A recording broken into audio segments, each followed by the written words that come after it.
Assalamualaikum warahmatullahi wabarakatuh. Perkenalkan, nama saya Mahmud Akhiruddinaya, NIM 202300700027, kelas AK23C.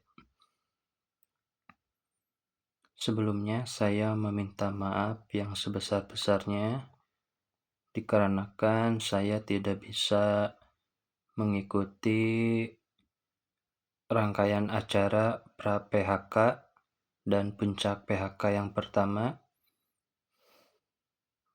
dikarenakan saya sambil bekerja dan kebetulan saya tidak diberikan izin oleh perusahaan dikarenakan tidak ada yang bisa handle aktivitas sehari-hari saya di pekerjaan. Sekali lagi saya meminta maaf yang sebesar-besarnya kepada kakak-kakak mentor dan kakak-kakak kepanitiaan yang lain.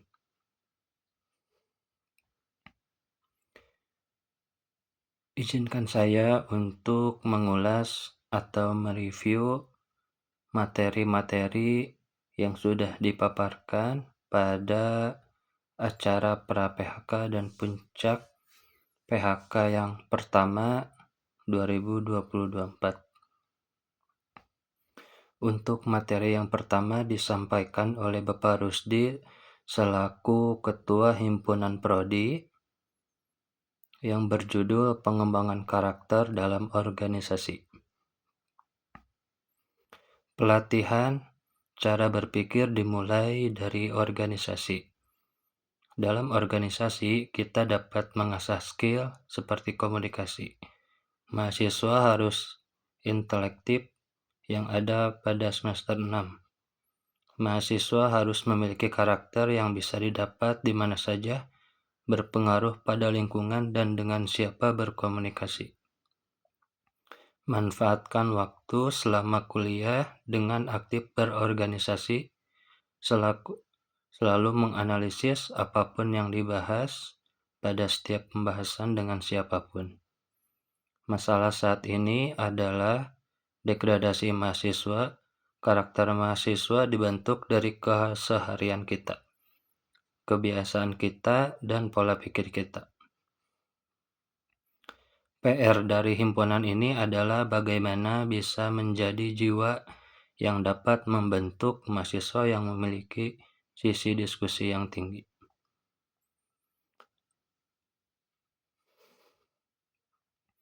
Untuk materi selanjutnya, materi yang kedua disampaikan oleh Kak Rifki Dio selaku Ketua Hima periode 2023-2024 yang berjudul Peran Mahasiswa dalam Perubahan.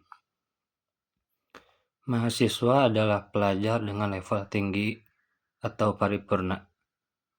Mahasiswa paripurna adalah pelajar level tinggi yang telah memenuhi segala aspek untuk mencapai tingkatan tertinggi.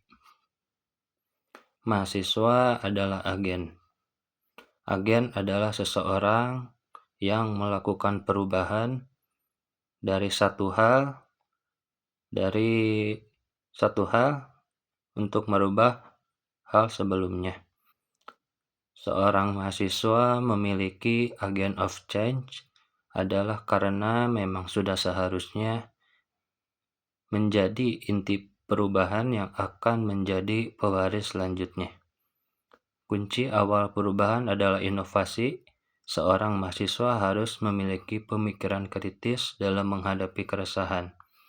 Mahasiswa harus memiliki mindset yang dapat diaplikasikan kepada masyarakat.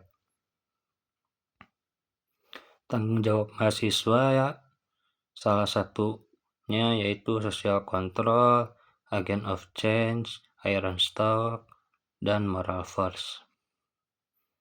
Untuk materi selanjutnya, materi ketiga disampaikan oleh Ibu Novitasari, M. Sarbini, dan Ibu Mutia yang berjudul Etika Kepemimpinan dalam Organisasi atau Talk Show. Pengalaman yang berdasar pada kepemimpinan adalah kegiatan yang memotivasi yang dapat memberikan efek percaya diri. Seorang pemimpin harus memiliki sikap rasional, adil, dan tidak egois. Ketika diberikan amanah menjadi seorang pemimpin, maka harus mengesampingkan sifat egosentris dan bersikap empati dalam memajukan organisasi. Ketika menjadi seorang harus bisa memanage waktu dengan baik agar tetap selaras dengan rencana awal. Untuk materi selanjutnya, materi keempat dipaparkan oleh Ibu Dea yang berjudul Program Aktivitas, Kreativitas, dan Inovasi Mahasiswa atau PKM. Program Kreativitas Mahasiswa atau yang disebut PKM adalah program pemerintah yang diharapkan bisa bersenang-senang dan didanai oleh pemerintah. Salah satu jenis PKM yaitu penelitian tanpa bahas tentang prodi dan penjualan dan atau produk dan jasa.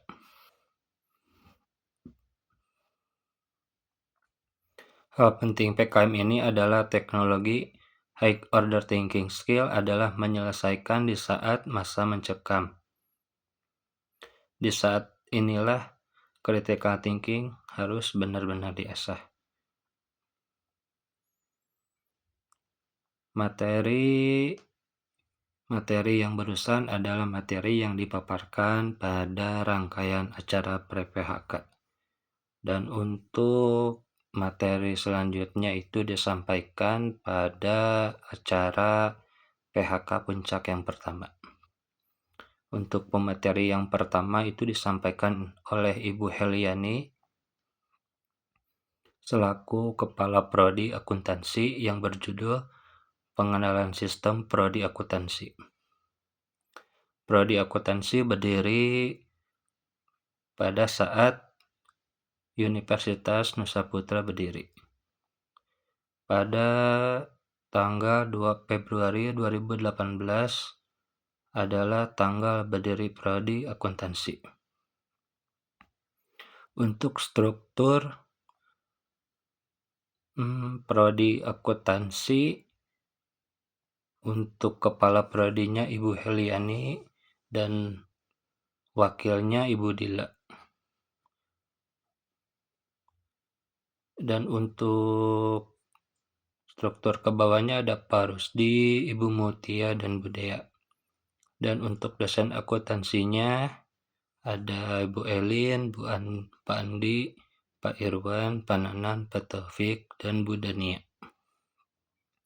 Visi Prodi Akuntansi adalah menjadi Prodi S1 yang memiliki sikap profesional di bidang keuangan, pajak, audit, secara karakteristis, inovatif, religius, dan berdaya saing global sampai 2043. Untuk sistem kurikulum, ada 3. Yang pertama, professional accomplishment atau menganalisis. Yang kedua adalah social accomplishment atau perkembangan. Yang ketiga ada academic accomplishment atau pengabdian. Organisasinya yang menaungi akuntansi yaitu Ikatan Akuntan Indonesia atau IAI. Sistem manajemen dan pendidikan yang efektif. 1. Merencanakan sistem kurikulum atau standar akademik. Yang kedua, pembelajaran secara online atau offline. Yang ketiga, sumber daya atau kesiapan mahasiswa. Untuk peta penyelesaian SKPI Universitas Nusa Putra, yang pertama public speaking, kedua TKDA, ketiga TOEFL, keempat bahasa, kedua PBB. Untuk SKPI Prodi ada akuntan terapan, audit berbasis resiko, yang ketiga Zara Kunting, yang keempat brevet pajak. Dan diharapkan itu semester 8 sudah selesai.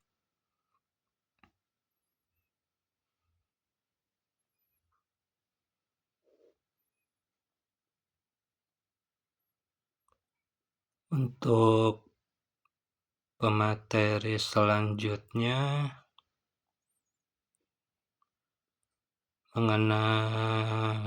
pematerinya dari Kak Samuel, Kak Abil, dan Kak Syairil yang berjudul Kehimakaan dan Alur Kaderisasi.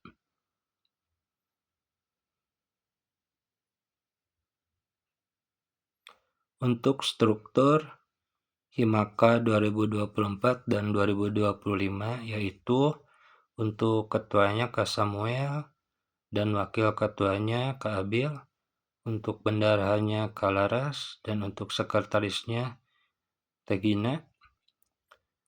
Dan untuk divisi-divisi yang menaunginya ada divisi kaderisasi yaitu Kak Yoga, Kak Syairil, sama Kak Dera. Untuk kasratnya Kak Ano sama Kak Meldi. Untuk fundraising ada Kak Pinkan. Untuk divisi infokre ada Teh Zainab. Dan untuk divisi P2 ada Teh Wawa.